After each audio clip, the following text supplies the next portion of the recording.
안녕하세요. 이번 세션을 진행하게 된 NHN 데이터 운영팀의 이지만입니다. 반갑습니다. 제목을 보시면은 아시겠지만 일단 상용 DB를 오픈소스 DB로 전환하는 저희 회사에 대한 이야기를 말씀을 해드리려고 하는 거고요. 지금 제가 주력으로 하고 있는 거는 오라클 엑사데이터를 MySQL로 전환하는 과정을 설명을 드리도록 하겠습니다. 설명드린 내용에 대한 콘텐츠는 다음과 같은데요. 일단 오픈소스 DBMS로 전환하기까지 어떤 결정 사항들이 있었는지, 그 다음에 실제 저희가 어떤 단계를 거쳐서 엑사데이터를 MySQL로 전환을 하고 있는지, 그 다음에 실제 마이그레이션 샘플 예제를 간략하게 보여드릴 예정이고요. 그 다음에 전환 시스템을 저희가 어떻게 구성을 하고 안정적으로 장애 없이 전환을 하고 있는지, 이 부분에 대해서 전환 사례에 대한 내용을 설명을 해드리도록 하겠습니다. 첫 번째로는 그 DBMS로의 전환인데요. DBMS로 오픈소스 DBMS로 전환 결정을 하기까지 전환의 계기가 일단 발생이 될 거고요. 그 다음에 전환을 하기로 결정하고 난 다음에 바로 처음에 맞닥뜨리는 게 장애물입니다. 그 다음에 이 장애물을 어떻게 극복을 하고, 그 다음에 전환 시 어떤 사항을 검토해야 될지, 이런 것들을 NHN에서는 어떻게 하고 있는지 설명을 드리도록 하겠습니다. 일단 전환의 계기로는 크게 제가 세 가지로 작성을 해놨는데요. 첫 번째로는 운영 정책의 변경입니다. 그리고 두 번째로는 경영진의 책임 있는 결정이 있겠고요. 세 번째로는 비용적인 측면이 있습니다. 저희 NHN에서는 비용적인 측면을 절감을 하기 위해서 경영진에서 책임 있는 결정을 내렸고, 이에 따라서 오라클 DB를 MySQL 또는 오픈소스 저장소로 변경하는 작업을 수년째 해오고 있습니다. 전환을 결정하기로 하고, 그 다음에 첫 번째로 맞닥뜨리는 장애물들인데요. 첫 번째는 안정성입니다. NH에서 10년 넘게 운영해오던 서비스들이 다 오라클에 있고, 오라클에 있는 서비스들은 캐시카우 서비스들이 상당히 많이 있습니다. 그리고 수십 개의 서비스가 현재 운영이 되고 있는 상태고요. 10년 넘게 안정적으로 운영되어 오던 서비스를 오픈소스로 전환을 함에 있어서 그동안 회사와 함께 같이 커오던 고도화된 시스템들을 다 전면 개편해야 하기 때문에 안정성적인 측면에서 부담감이 발생을 할 수가 있습니다. 두 번째로는 리소스 측면인데요. 전환을 하게 되면서 그 물리적인 장비라든지 휴먼 리소스, 그 다음에 작업에 대한 부담감들이 일시적으로 다 2배 이상 작용하는 문제점이 발생을 합니다. 그 다음에 이러한 문제점들로 인해서 서비스 폴트가 발생이 될 수가 있는데, 서비스 폴트가 발생이 되지 않도록 이런 안정성이나 리소스 측면들을 잘 관리를 해야 되겠습니다. 전환 시 검토 사항으로는 첫 번째로 가장 중요한 것은 전환 전후의 총 비용입니다. 전환을 하고 나서 저희는 비용을 줄이려고 전환을 했는데, 전환하고 나서 보니까는 오히려 비용이 더 많이 드는 케이스가 발생이 될 수도 있기 때문에 전환 전에 충분히 총 비용에 대한 검토를 하셔야 되고요. 그 다음에 전환될 DBMS의 운영 능력을 한 번 더 검토를 하셔야 됩니다. DB 라이센스 비용을 줄이기 위해서 전환을 성공적으로 했다 할지라도 그 전환된 DBMS를 잘 운영을 할 수가 없는 환경이라면 이 또한 리스크로 작용을 하게 될 거고요. 그 다음에 장애 대응 사례라고 했는데요. 이거는 오픈소스 DB가 상당히 많이 있고, 트렌드에 따라서 인기 있는 DB 제품군들이 많이 있습니다. 그 트렌드에 따라서 그 제품으로 DBMS 전환을 했을 경우에 잘 운영되면 상관이 없지만, 그 DBMS가 문제가 발생이 됐을 때 그 문제를 끝까지 처리할 수 있는 어떤 체계적인 시스템이 있는지, 이런 것들을 검토를 해야 되겠고요. 그 다음에 서비스의 특성은 OLTP나 DW, OLAP 등의 특성을 고려해서 전환 가능한 데이터 저장 솔루션을 검토하는 것입니다. 그리고 DBMS 고유 기능의 의존성인데요. 이 부분은 예를 들어서 오라클에 특화된 많은 기능들을 개발자가 모르는 상태에서, 개발자가 인지를 못하는 상태에서 이미 개발자는 상당히 많은 포션을 가지고 기능을 사용하고 있는데, 이거를 오픈소스 DB로 바꿨을 때 개발자들이 이건 왜 안 돼요? 이것도 다 우리가 개발을 해야 되나요? 이런 문제에 중간에 봉착을 할 수가 있기 때문에 이런 것들 사전에 검토를 하고 충분히 공유가 돼야 됩니다. 일단 저희 회사의 이제 전환 이야기를 말씀드릴 텐데요. 제가 NHN에서 처음으로 오라클 데이터베이스 라이센스 비용을 줄이기 위해서 NHN에서 오라클 라이센스 비용을 줄이기 위해서 작업을 했던 거는 2014년에 엔터프라이즈급 장비로 되어 있던 여러 대의 장비를 통합해서 축소시키는 작업으로 우선 시작을 했습니다. 그때는 절반 이상 리소스를 고려해가지고 절반 이상 통합하는 작업으로 라이센스 비용을 줄였고요. 그 다음에 거기에서도 마이너한 서비스들은 큐브리드로 전환을 하는 작업을 같이 병행을 했습니다. 그렇게 계속 작업이 진행되다가 처음에 이제 라이센스 비용은 그렇게 통합 작업을 통해서 제 기억으로는 30억 정도 줄이는 효과가 있었고요. 그 다음에 거기에서 남아있는 엔터프라이즈 장비하고 스토리지에 대한 비용을 더 줄이기 위해서 검토를 했던 게 엑사데이터 도입이었습니다. 엑사데이터 하프렉을 도입을 해서 엔터프라이즈 장비에서 운영되고 있는 오라클 서비스들을 하프렉에 전부 다 몰아넣었고, 스토리지 여러 대로 쓰던 거는 셀 서버로 다 커버를 했고요. 테이프 디바이스로 백업받던 거는 GFS 스토리지로 다 커버를 했습니다. 이렇게 장비를 압축을 하고 비용을 절감을 해서 거기서도 이제 많이 줄였는데, 저희는 여기서 만족하지 않고 비용을 더 빼기로 계속 그 오라클을 사용하는 팀에 푸시를 하고 있었습니다. 저희 회사에서는 오라클을 사용하는 비용을 각 팀에다가 n분의 1로 비용 청구를 하고 있거든요.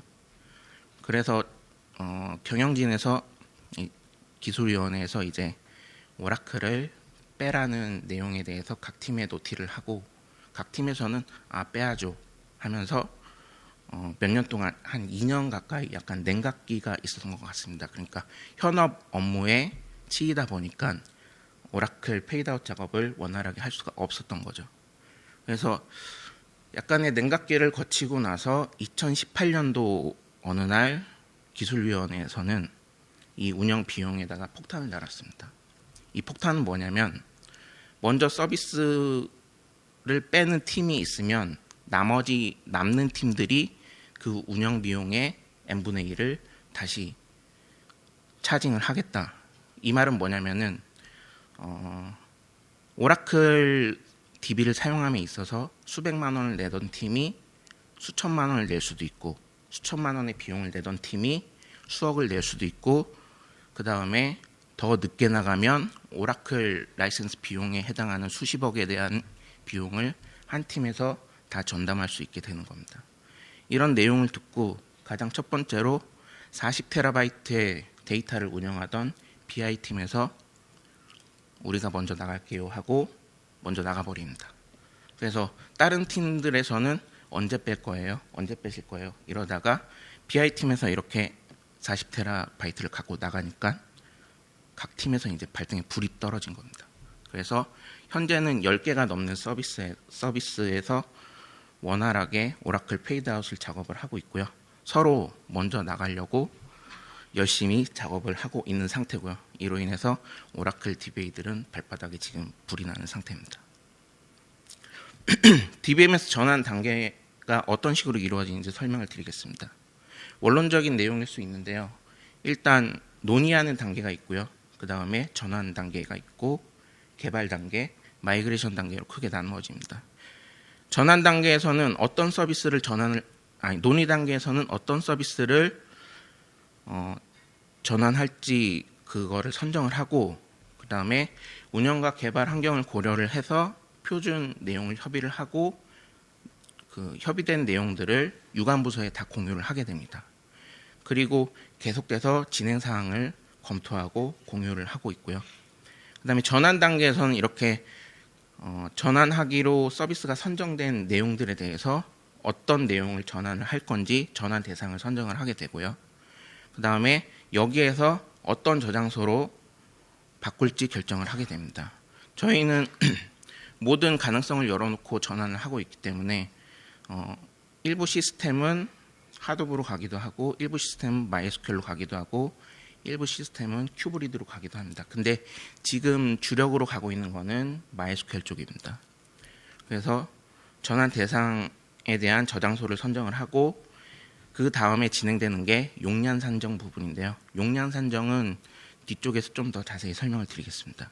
그리고 오라클은 TPS 단위로 트랜잭션이 계산이 되고 있는데요.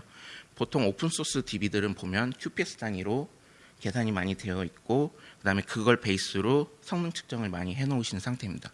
근데 오라클의 TPS를 오픈소스의 QPS로 1대1로 매핑을 해서 어떤 근사값으로 뭐 이 정도 장비가 들어갑니다 라고 저희는 얘기를 해줄 수 없기 때문에 이거를 어떻게 풀었는지도 뒷장에서 설명을 드리겠습니다. 그 다음에 as-is 시스템과 to-be 시스템에 대해서 ERD 관리를 지속적으로 하고 있고요. 이 전환 단계가 어느 정도 논의가 되면은 그 다음에 개발 단계로 들어가는데요.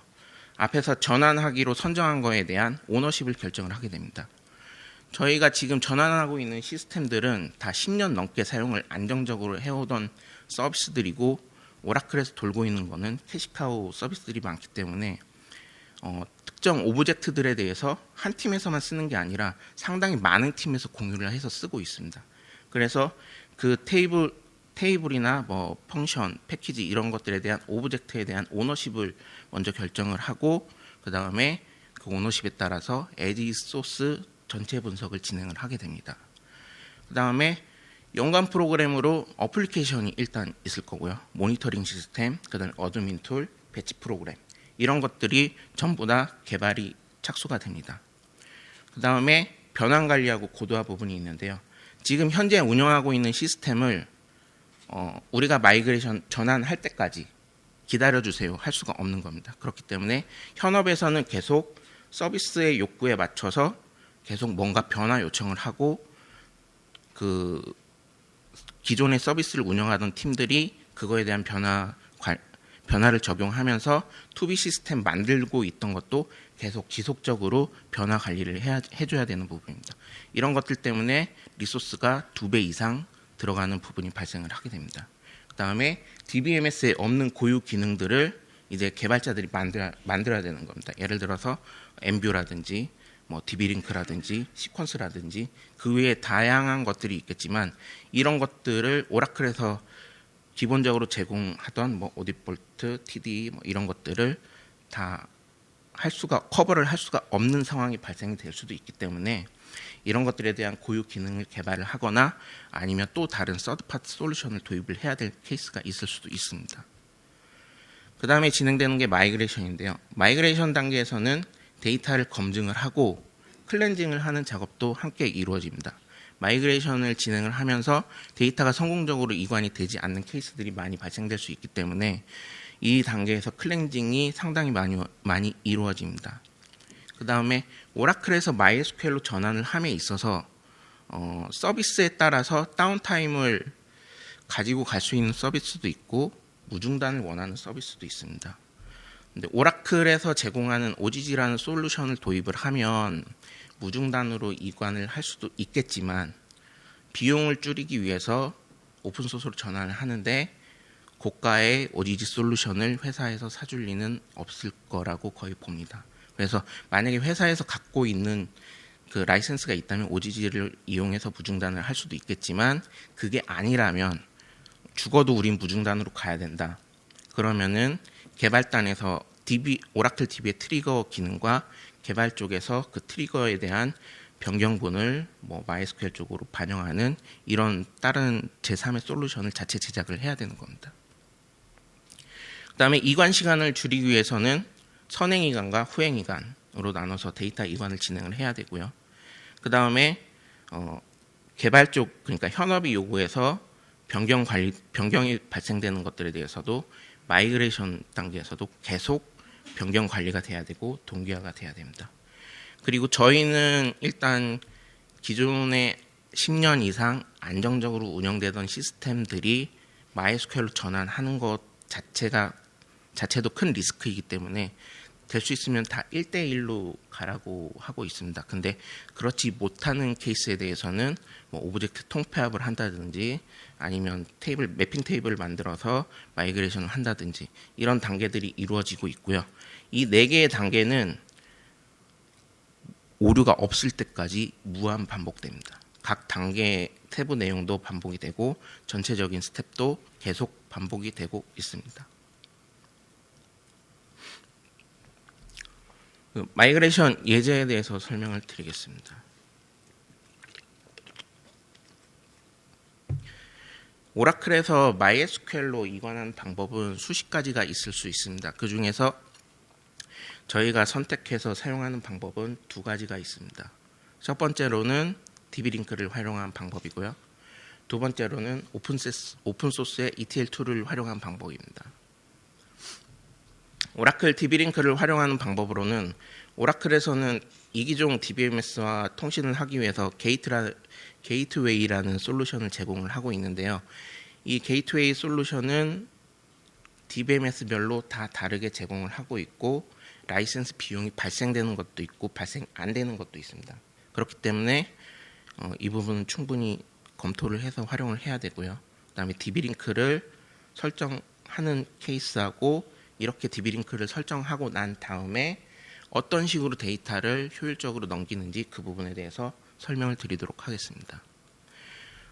일단 지금 제가 예제로 설명을 드리는 거는 오라클 내에서 디지포 ODBC라는 기본적으로 오라클 데이터베이스를 설치를 하면 그 안에서 쓸 수 있는 기능인데요. 이 내용에 대해서는 오라클에서는 무료로 제공을 하고 있습니다. 근데 정책이 언제 바뀔지도 모르니까 일단 오라클 문서를 정확하게 보고 판단을 하시고요. 영업대표를 통해서 한 번 더 확인을 하시는 게 좋겠습니다. 그리고 디지포 ODBC에 대해서는 무료로 제공을 하지만 DB2라든지 MS SQL 등과 같은 다른 상업용 솔루션에 대해서는 고가의 비용을 주고 게이트웨이를 또 구매를 해야 되는 케이스가 있습니다. 그렇기 때문에 라이센스 구매 여부는 정확하게 검토를 하시고 사용을 하셔야 됩니다. 그다음에 그 다음에 필요한 게 있다면은 일단 DB 서버는 기존에 쓰고 계신 거기 때문에 오라클 DB 서버는 기존에 쓰고 계신 거기 때문에 파라미터 설정하는 정도만 하시면 되고요. 따로 다운로드 받아서 준비하실 거는 MySQL 커넥터를 다운로드 받으시면 됩니다. 이거는 오라클 데이터베이스 OS 버전에 맞춰서 MySQL 커넥터를 다운로드 받으시고요. 그 커넥터 다운로드 받으신 거를 오라클 데이터베이스 서버 안에 특정 폴더에 풀으신 다음에 PT에 보이는 파일들을 세팅을 하시면 됩니다. 지금 제 PT 안에 노트에 그 예제를 넣어놓기도 했고요. 그 다음에 제일 밑에 보시면 오라클 문서를 참고를 해서 DB링크 세팅하는 방법을 보실 수도 있는데요. 간략하게 설명을 드리면 그 MySQL 커넥터 파일 압축을 풀고 나서 거기에 있는 odbc.ini 파일을 그 MySQL하고 커넥션을 할 수 있도록 설정을 하셔야 되고요. 그 다음에 오라클 데이터베이스 안에서는 tns names.ora하고 listener ora, 그 다음에 디지포 ODBC 폴더에 있는 init 한 다음에 그 다음에 그 인스턴스 명하고 .ora 형태로 init 파일을 세팅을 하셔야 됩니다. 이렇게 파일들을 세팅을 하고 난 다음에 이 세팅한 내용에 대한 오라클 리스너를 기동을 하시면은 그 상태부터는 오라클 DB 서버는 MySQL DB 서버와 커넥션이 돼서 통신을 할 수 있는 상태가 됩니다. 이렇게 커넥션 테스트는 그 MySQL 그 ISQL로 해가지고 커넥션 테스트를 우선 하시고요. 거기서 정상적으로 통신이 되면 그 다음에 일반적으로 DB 링크를 생성하는 구문을 통해서 오라클 DB에서 MySQL DB로 커넥션하는 DB링크를 생성을 하시면 됩니다. DB링크를 생성하시고 난 다음에 데이터를 이관을 하실 때는 일반적으로 DB링크 써서 데이터 이관하실 때 insert into table DB링크명 해서 뒤에 이제 select 한 테이블 이런 식으로 넣는데요. 이 디지포 ODBC에서는 그런 기능을 제공하지 않기 때문에 보시는 바와 같이 커서를 이용해서 데이터를 읽어오고 그 읽어온 데이터를 변수에 넣어서 MySQL DB링크에 넣는 방식으로 구현을 했습니다. 이 부분에 대해서 왜 이렇게 되어 있는지는 여기 뒷장에 표현된 오라클 문서를 통해서 좀 더 확인을 하실 수가 있고요. 여기에 명시적으로 이런 구문을 지원하지 않는다라고 되어 있고요. 이거는 그 게이트웨이 프로덕트 전체가 그런 건 아니고요. 제가 예전에 DB2나 MS SQL을 썼을 때는 그때는 DB링크 써서 이관하는 작업을 했었기 때문에 그 게이트웨이 프로덕트마다 다 다를 수가 있기 때문에 이건 좀 더 세밀하게 확인을 하시고 작업을 진행하시면 되겠습니다. 그래서 이렇게 DB링크 세팅까지 설정이 됐으면 이관해야 될 테이블들이 예를 들어서 수천 개라고 치겠습니다. 그러면은 앞에서 봤던 그런 이관용 프로시저를 테이블별로 다 생성을 해야 되는데 수천 개의 테이블에 해당하는 프로시저를 일일이 다 만들기에는 너무나 막대한 중노동입니다. 그래서 저희는 이관 대상 테이블을 입력을 해놓고 그 마이그레이션용 프로시저를 생성하는 프로시저를 하나 더 만들어서 이 프로시저만 한번 수행을 하면 이관 대상 테이블 리스트를 읽어서 마이그레이션용 프로시저를 수천 개건 수만 개건 한 번에 다 만들어내도록 구현을 해놨습니다. 그리고 이 노란색으로 보이는 부분이 DB 서버의 백그라운드로 띄워놓은 무한 루핑 프로세스인데요. 저거는 마이그레이션 할 대상 테이블들의 플래그 값을 인지를 해서 얘가 마이그레이션 액션을 취해야 되는 조건이 오면 저 무한 루핑 도는 백그라운드 프로세스가 그 내용을 계속 모니터링을 하다가 이관해야 되겠다라고 인지를 하고 이관을 진행을 하게 되는데 여기서 특징은 뭐냐면은 DB 서버가 받아주는 그러니까 DB 서버가 일을 할 수 있는 최대치만큼 프로세스 개수를 n개로 계속 늘릴 수가 있습니다. 이때 n개로 늘릴 때는 그 오라클 DB 서버에 대한 그 부하도 봐야 되겠지만 MySQL DB 서버에 대해서도 부하를 보면서 이런 워크로드를 조정을 해야 되고요. 이렇게 해서 그 이관 프로시저가 자동으로 수행이 되고 이관이 진행되면서 데이터 검증 작업을 진행을 하고 데이터 검증을 하면서 실패된 거에 대해서는 플래그 값을 재처리를 해서 다시 자동으로 돌게끔 되어 있습니다. 이런 식으로 병렬로 여러 개의 내용들을 처리를 하게 해놨고요. 근데 여기서 이제 되게 적은 공수로 수많은 테이블들을 한 번에 옮길 수 있게끔 이렇게 해놨는데 오픈소스 ETL2를 또 사용하게 된 이유가 있는데요. 그 부분은 이제 뒤에서 또 설명을 드리겠습니다. 그리고 이렇게 저희는 구현을 해놓고 개발자들이 이런 작업이 있을 때 수시로 마이그레이션 요청을 하게 됩니다. 이 테이블 옮겨주세요. 이것도 옮겨야 되는데요.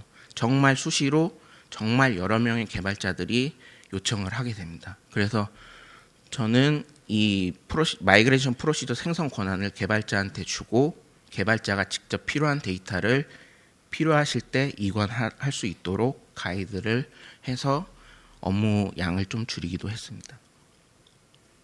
그다음에 ETL2를 써서 이용한 방법인데요. 앞에 케이스에 대해서는 그 DB 캐릭터 셋이 다를 경우에 컨버트를 해야 될 때 좀 느린 케이스가 있습니다. 그래서 이 부분을 어떻게 할까 고민을 하다가 그 NHN에서 상당히 오래전부터 사용하던 ETL 툴인데요. 펜타우의 PDI라는 툴을 이용해서 마이그레이션을 진행을 하기도 합니다. 이 툴을 이용해서 진행을 할 때 웬만한 캐릭터 셋은 컨버전을 거의 다 할 필요가 없을 정도로 상당히 편하고요. 그래서 이 툴을 사용을 하게 되는데 이 툴을 기본적으로 다운로드 오픈 소스이기 때문에 다운로드 받아서 그냥 실행을 하시면 바로 실행이 되거든요. 그래서 이런 그 데이터 이관하는 템플릿을 만들어서 카피 앤 페이스트해서 여러 개의 이관하는 트랜스포메이션을 다 일일이 만들어야 됩니다. 그러니까 앞에 DB-링크 작업보다는 손이 정말 많이 가는 작업인 거죠. 그리고 일반적으로 그냥 아무 세팅 안 하고 이 상태에서 MySQL로 이관을 했을 경우에는 초당 2,000에서 3,000건밖에 데이터 라이팅이 되지 않습니다. 이 부분을 100배 이상 퍼포먼스를 끌어올리기 위해서는 여기 보이시는 그 MySQL에 쓰는 스레드 개수를 늘리거나 아니면은 MySQL DB 커넥션 쪽에 저기 보시는 바와 같이 파라미터 3개가 있습니다. 이 부분을 MySQL에 인서트하기 위한 최적화된 파라미터로 세팅을 하고 이관을 하시면 저희 케이스에서는 2,000에서 3,000 로우씩 초당 2,000에서 3,000 로우씩 쓰던 게 20만에서 30만 로우씩 쓰게 그러니까 되는 케이스가 실제로 저희는 확인을 했고요. 그다음에 이 PDI 툴을 쓰다 보면은 오라클 데이터베이스에 그냥 스페이스로 들어간 부분이 있습니다. 아무 데이터 값이 없고 공백 한 칸으로 들어가 있는 부분이 있는데 이런 데이터를 이관을 하면 전부 다 널 처리를 하게 됩니다. 그러면 데이터가 틀어지게 되는데 이런 부분들은 그 펜타오의 kettle.property라는 파일이 있는데 여기에 아래와 같이 바인드 값을 파라미터 값을 세팅을 하시면 공백 문자도 다 정상적으로 넘길 수가 있습니다. 여기까지 그 이관하는 두 가지 방법에 대해서 설명을 드렸고요. 저희는 그 엑사데이터에서 지금 포노드 IRAC로 운영을 하고 있는데 3개는 윙 949로 쓰고 있고 하나는 UTF-8로 쓰고 있기 때문에 한 75% 정도는 PDI로 작업을 하고 있고요. 25%는 DB-링크를 통해서 작업을 할 겁니다. 그리고 PDI로 지금 이렇게 수천 개의 테이블을 다 이 GUI 인터페이스를 가지고 어떻게 작업을 하냐. 뭐 예를 들어서 일괄적으로 뭔가 다 한 번에 변경을 해야 되는데 이걸 수천 번을 다 클릭을 하냐. 이런 게 정말 싫기 때문에 저는 이 펜타워 PDI 레파지토리를 분석을 해서 거기에서 DB로 쿼리를 업데이트를 하고요. 처음에 트랜스포메이션을 생성할 때만 GUI 작업을 하고 나머지 뭐 데이터 수정하는 작업은 전부 다 쿼리로 하고 있습니다. 그러면 전환 시스템이 실제 저희가 어떤 식으로 구성을 해서 안정적으로 이관을 하고 있는지 그 다음에 용량 산정은 구체적으로 어떻게 하고 있는지 그 부분을 설명을 드리겠습니다. 일단 용량 산정 사례하고 그 다음에 이중화 구성 사례 그 다음에 전환 사례 형태로 말씀을 드리겠습니다. 저희는 기본적으로 개발 DB하고 그 다음에 검증 DB, 운영 DB 3단계로 나누어서 운영을 하고 있고요. 개발에서 안정적으로 된 내용이 검증 DB로 올라가고 검증 DB에서도 이상이 없으면 운영 DB 쪽으로 올라가는 구조로 되어 있습니다. 그래서 운영 DB에 대해서는 일단 오라클 서비스 한 개를 물리 서버 세대로 용량 산정을 기본적으로 하고 있습니다. 저희 회사 내부적으로는 장비별로 표준 장비가 다 있고 그 장비에 대한 그 용량 산정이 다 되어 있는 상태인데 일단 저희가 그 오라클의 캐시카우 서비스가 많다 보니까는 CPU는 가급적 저희 표준 모델에서 상위급 모델을 쓰게끔 하고 있고 중요 서비스에 대해서는 NVMe를 장착하도록 하고 있습니다. MySQL에 대해서는 기본적으로 스토리지를 따로 사용하지는 않고 있고요. 전부 다 로컬 디스크 형태로 사용을 하고 있습니다. 그리고 개발 DB하고 검증 DB는 뭐 그냥 물리 서버 한 대에 일부는 뭐 서비스를 통합해서 운영하는 형태로 되어 있습니다. 이런 식으로 대략적으로 용량 산정을 해서 변환 작업을 처음에 들어가게 됩니다. 그럼 너무 대략적으로 했기 때문에 너무 고가의 장비를 사는 거 아니냐 아니면 저가의 장비를 샀다가 또 고가의 장비를 사면서 문제가 있지 않냐 돈 낭비 아니냐 이런 생각을 하실 수가 있는데요. 저희는 일단 유효 서버 풀이 좀 여유가 있기 때문에 이런 식으로 할 수가 있는데요. 일단 구성 사례를 보시면은 어플리케이션 서버가 있고요. 오라클 소스가 기존의 오라클 DB로 연결이 되어 있습니다. 그래서 오픈소스 DB로 전환을 하게 되면 개발자들은 MySQL 용으로 소스를 한 벌 더 만들게 되고 이 소스는 MySQL DB로 커넥션을 하게 됩니다. 물론 이 MySQL DB에는 DBA들이 다 마이그레이션을 해서 오라클의 데이터가 MySQL로 다 들어가 있는 상태고요. 여기에서 트랜잭션을 계속 보냅니다. 그런데 이 단계는 앞에서 설명드렸듯이 저희가 세 대의 시스템으로 세 구역의 시스템으로 구현이 되어 있기 때문에 일단 개발 쪽에서 이상이 없는지 다 체크를 하고 거기에서 이상이 없으면 QA DB로 넘어가고 QA 쪽에서도 이상이 없으면 프로덕으로 넘어가게 됩니다. 이 단계는 개발자와 DBA와 그 다음에 QA 팀에서 상당히 세밀하게 체크를 하고 있고요. 그 다음에 운영 단계까지 이렇게 올라가게 되면은 MySQL 쪽에 변환된 쿼리도 어느 정도 튜닝이 다 되어 있는 상태입니다. 이렇게 실제 들어오는 워크로드를 오라클과 똑같이 MySQL에도 주면서 저희는 그 장비가 현재 우리가 오라클이 받고 있는 워크로드를 MySQL에서도 충분히 받을 수 있는지 검증을 하고 여기에서 이 장비가 조금 스펙이 딸린다 이러면은 스케일업을 하고 아니면은 서비스를 더 쪼갠다든지 하는 형태로 작업을 하고 있습니다. 이 단계에서 좀 더 세부적으로 용량 산정이 다시 물리 장비에 대한 스펙 재산정이 이루어지고 있고요.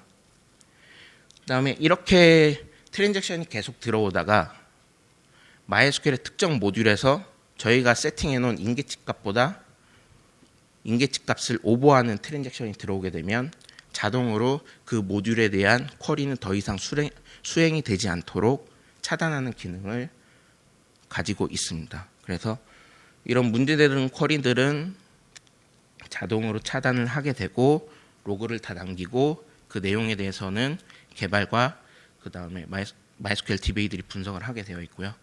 특정 상황에 따라서는 온라인 중에 MySQL 소스로부터 들어오는 트랜잭션을 모두 다 끊어서 저희가 원활하게 작업을 할 수 있는 형태로 구현을 하기도 했습니다.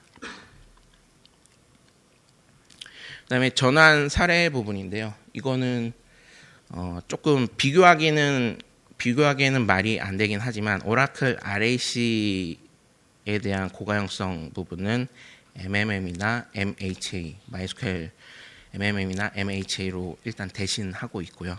그다음에 OLTP 서비스들은 지금도 계속 전환 작업을 하고 있고 지난주에도 10년 이상 캐시카우 서비스들과 함께 운영하던 서비스가 성공적으로 전환을 했습니다. 현재는 전부 다 서비스 한 개당 물리장비 3대. 보통 오라클 엑사데이터 도입할 때 성능이 30배, 40배 이렇게 향상된다는 얘기를 많이 들으실 겁니다. 그러니까 저희는 처음에 엔터프라이즈 장비에서 줄이고 엑사로 넣었던 거를 다시 이제 펼치는 구조로 전환을 하면서 비용에 대한 절감을 이루고 있는 거고요. DW 데이터 웨어하우스 그다음에 올렉 그러니까 BI 쪽 시스템에서 전부는 아니고요. 그 BI 쪽 시스템이 클라우데라 기반의 하드 클러스터로 이관을 했는데 엑사데이터 한 개 노드에서 운영되던 DW 시스템이 하드 클러스터 44대하고 MySQL 4대로 전환된 케이스도 있습니다. 이렇게 갔는데도 싸냐? 쌉니다. 예, 그래서 전환을 하고 있는 거고요.